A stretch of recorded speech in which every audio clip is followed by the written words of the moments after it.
So guys, take a look at this header. After allowing his cows to graze on somebody's farmland, he ended up using his cutlass to level the remaining stalk of corn that were left standing. He was using his cutlass to just destroy whatever was left over. So guys, that is why people keep asking, where is the military? If you want to understand some of the things happening in the north that the military is paying blind eyes to, take a look at this video.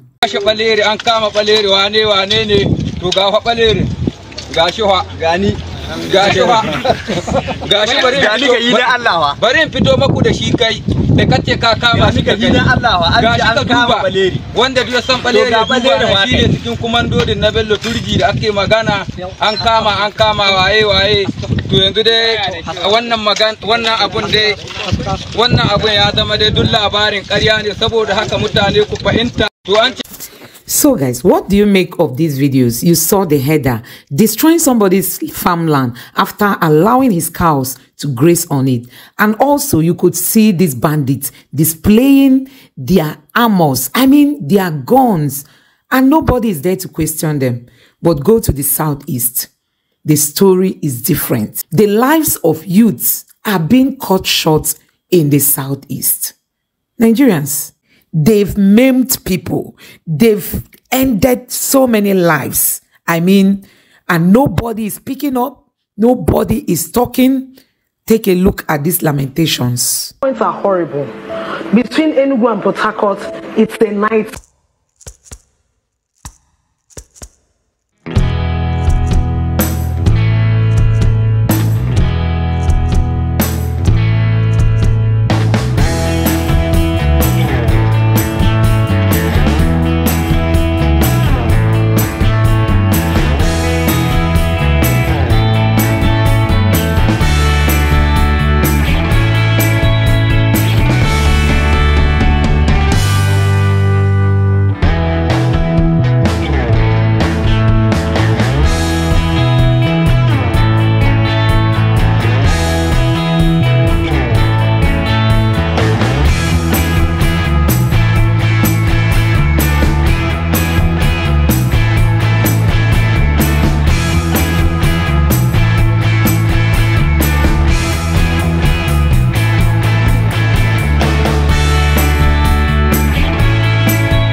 Now, as for the Southeast insecurity in the Southeast, I have made my position very, very clear.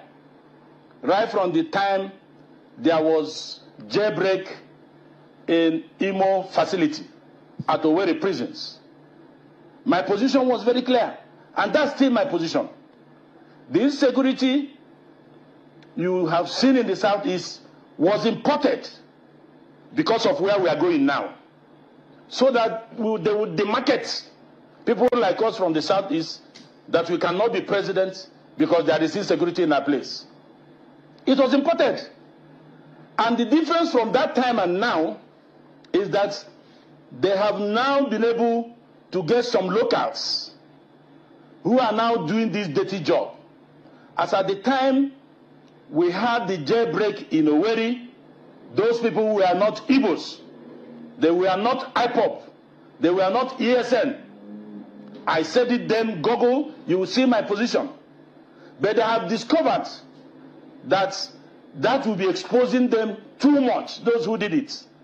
Now they have succeeded in recruiting locals, never-do-wells, charlatans, who have nothing to do, no skill, no education. They are the ones doing the killings today in the Southeast. So, and the intendment has not changed. The intendment is to demarket the Southeast so that every Nigerian will see, how can you be president when there is insecurity in your place? As if that is the only place we have had such a thing, which is a new thing in the Southeast. What is happening in the Southeast is alien to us. It is not part of our culture. It is not part of our tradition. And somebody like us will have condemned it in its entirety. So let anybody take it the way he likes. This is not our doing. Security and the violence that seems to have erupted in the Southeast. Well, what we are seeing in the Southeast is synchronized violence. Synchronized by certain people.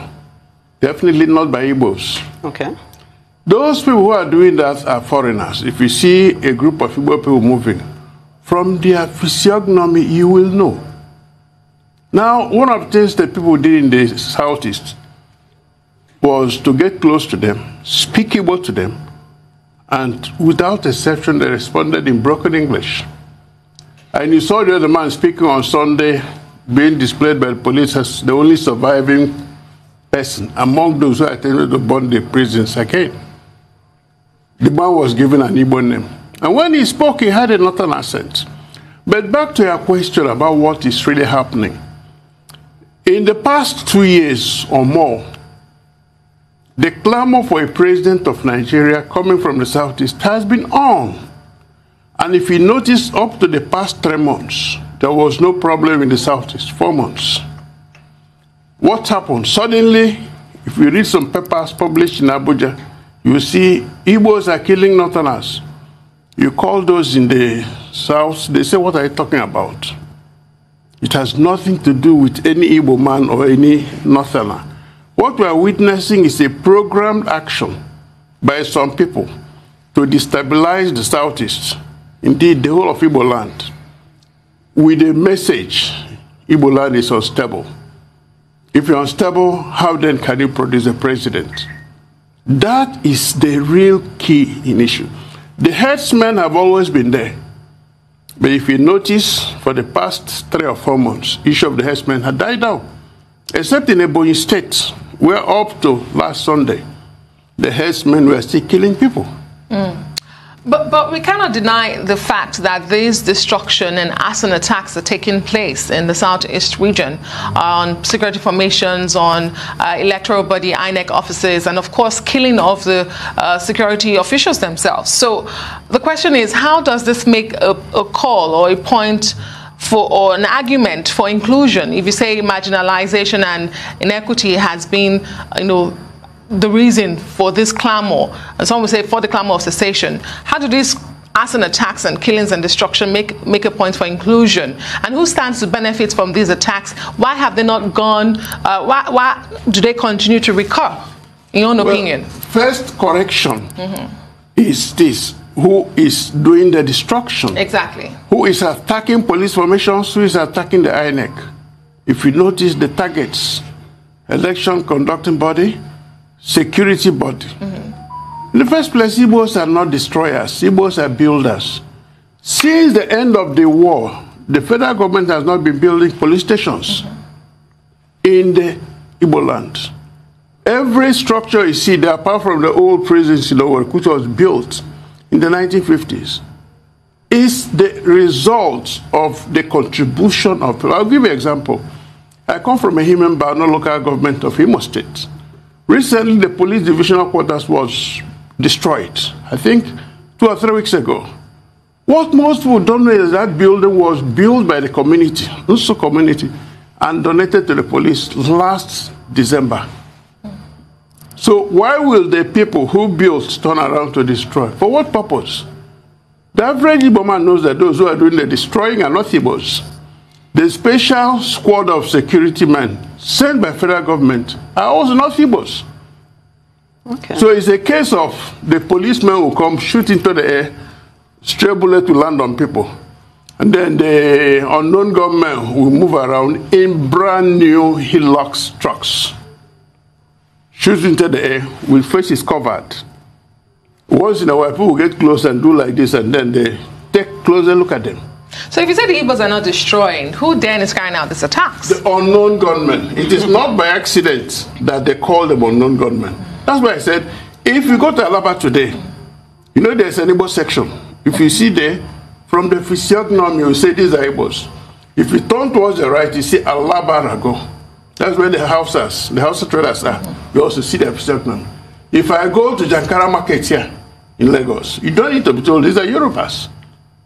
So if the unknown gunmen cover their faces, once in a while people go, they speak Igbo to them, sing in Igbo, they won't even respond. This is quite a strong... It is a revelation. Yeah. But the biggest problem they have now in Igbo land is that if they see somebody of my age, they will go after me. Police will arrest me and call me a financier. If they see my son, they will grab him and say it's an activist. Send him to the police station, military barracks, or anywhere. You have to run around to get him out. And you know what it means to Nigeria for someone to run around. I don't mean real race. You have to do something. Otherwise, you see him on TV the next day confessing to things he did not do. Because when they torture you, you have no option. And remember, Archbishop Obinna, the Archbishop of Owerri Catholic Diocese, last Sunday came out almost weeping that the morgue where they keep dead bodies, that place is overflowing. 35 unidentified bodies. The Nigerian Bar Association came out and said, we have set up a unit to liaise with the police commission. That's how they have been able to rescue some people, including the man who came from Bayelsa, who was going to buy a casket for his father-in-law's burial. The man was grabbed and displayed on TV as a high-ranking chief. Permit me to just interject, because you're making strong assertions, and we wonder why this hasn't come to light in a more public forum. But let me just ask, what we do know, though, is that there was I'm glad you said you're from Imo State. Yes. There was a sit-at-home order, and it would seem that largely it was obeyed. So that would then beg the question, who is in charge? You know, we want to bring up the issue of IPOB because they've made certain assertions. And then we want to ask the question as well regarding Imo State. It's hard to put this. There have been assertions by people in Imo State that since the current governor came into being, that Imo State hasn't known peace. So suggesting that his coming in as governor has also triggered some of these violent attacks. What's your take on that? Let me take them one by one. Issue of sit at home. To observe a day for our departed brothers, those who died during the war, has been on since 1970. So it depends on the government of the day to make it a focal point. No, I'm talking about how it was enforced. There was intimidation behind it. No, there was no intimidation. Listen, what you saw was what we call a charade. Some people will wear black and red and be moving around. You think the Igbos are not Igbos. That's the point I was making. The unknown gunmen are not Igbos. As for Day of Mourning, it's observed every year. You have seen the one of 30. September 9, some people will also observe their own. They don't make noise about it. They just call their own Yom Kippur. We call our own mourning our dead. 2, IPOB is what I call a phenomenon that has risen because of injustice, because of lack of fair playing ground, because of arrant discrimination. Now, nature abhors vacuum. So whenever there is this kind of lack of inclusiveness, grumbling will come in. All it takes is somebody to harvest that they're grumbling and say, this man is doing something bad. Let's see what I can do. Believe me, the average person will join. On the issue of the governor, I better leave it at that. Is the governor in charge of any security force there? No. If he says something negative, they'll go against him. You know where he lives in Owerri? It's called a fortress. On one side is Army Chief's house, Police Chief, DSS, Air Force. All of them live in a circle. and the police headquarters and the prisons that were just burned down, you just opposite them. Okay. CCTV showed all those who do the attacking. Do you know that till today, none of these groups I mentioned ever produced that CCTV? And I mean, a lot of people watch will be wondering, why is nobody being brought to book? Where are the perpetrators? But in the absence of state police, we've seen vigilantes across the country, states having to form their own vigilantes, and as well as regional security. Same as the Southeast with Ebube Agu. They don't seem to be making much headway. What have the governors got wrong when it comes to security of their states and, of course, the region, Southeast in particular now? Well, I don't want to call it intimidation from Abuja. I also don't want to call it timidity of the governors. No. Let me say it's a case of 3 political parties having governors in the Southeast. 3 political, PDP has 2. That's Enugu and Abia. Enugu has always had a Babago. They have a name for their own, and they have bosses for them. Abia State, yes, its own is not as elaborate as that of Enugu. Imo State also passed a law a long time ago outlawing open grazing, and they also passed a law establishing a Bago. But then the governor said he has sent some people to train the military barracks in Anambra State, so that when they come, they form the nucleus. Now, the man in Anambra also has his own. His own method is different, because there are 3 parties. They have different methods. Abga said, okay, if you kill a cow, you pay. If you kill a human being, you pay. And they're enforcing it. So when you're talking of a Bago to them, they may say we have something different. The man in Ebo, you know, he has just joined APC. And he's also the chairman, so he's been drawn on one side. Unfortunately, his state is the worst hit by the killer herdsmen. Up till this Sunday, we're still killing. Now, the governors are also, well, I think they're handicapped. But remember this, there are killings all over the country, in all the zones. And in terms of number, in terms of statistics, Kaduna State has had more people killed or kidnapped than the whole of Southeast and South put together. Yeah, the IG of police, when he came, he said, I'm concentrating on Southeast and South. In other words, they know what they're doing. So those special squads sent to Imo State because of this crisis, are they putting anything together? Their job is to go and block the road. I saw them. I was there Saturday before last. For me to pass, all the roads were blocked in the city. For me to go to the airport, I had to call one man. When I noticed his less unfriendly appearance, I said, I just joked. He said he was an Ishan man. I said, Ishan Wayo. He laughed. He said, Ishan. I said, okay, Oba talk me. He said, he relaxed. He said, Oga pass. That's how I was able to go to the airport. The next day, Sunday, Golak was killed. The insecurity there is there, but it's artificial. Okay. You seem to be blaming, sorry, you seem to be blaming everyone else, particularly the federal government, except for those in the region. Because we are not destroyers. The average Igbo man is a builder. That Owerri airport was built, started by this Ambaku, with people contributing 1 naira. Everything you have in Imo State was built by the people, not by the government. Okay, let me just bring this in, because so guys, recently Cubana Chief Priest gave an interview on why he left the Southeast for Lagos, all related to insecurity. Nigerians, the youths in the Southeast, they've all left home.